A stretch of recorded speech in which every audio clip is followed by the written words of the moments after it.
I also wanted to ask you, did you see Alex Pereira's tweet today, or Instagram post today? I didn't, but Lene told me about it. Yeah. So what's your take on that? So because I wrote a thing and I basically said if he goes to middleweight, forget about him ever fighting at heavyweight, right?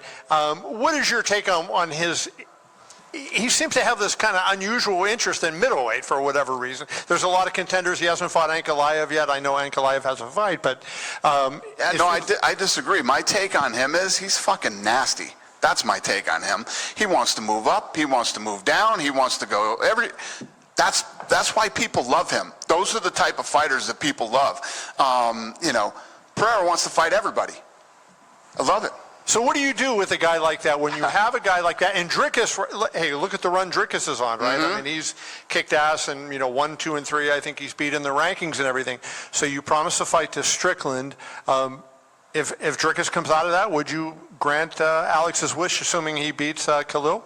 I don't know. The thing that's great about it is, first of all, I said a minute ago, it's why everybody loves him and he's great. But it also gives us a ton of options that, as we're in matchmaking, should we do this? Should we do that? Shouldn't we do this? Shouldn't we do that?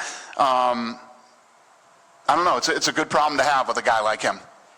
And how about he's on vacation in Australia and accepts the last-minute fight? I mean, just everything about Alex Pereira is what makes fans absolutely love the guy. He is 37 years old. That's, the one, when you look at the one negative in terms of if he goes down, and the reason I call it a negative is this.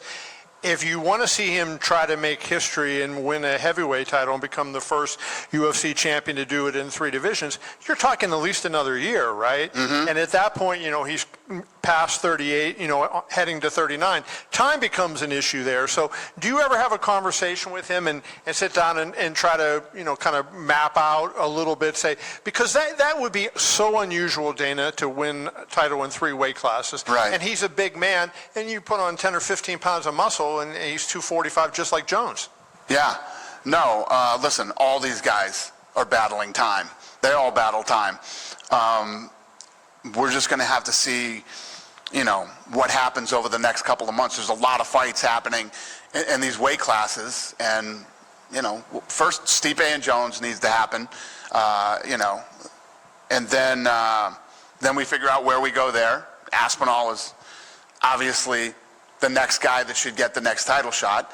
And we'll see how this all plays out. But they're all battling time, every one of them. Good? One from me. Yep. Last week, we were talking about working together with Riyadh Season in the US, but you kind of didn't want to share the sort of things you might be working on. Can I have one guess? And if I'm close, you say yes. No, but go ahead.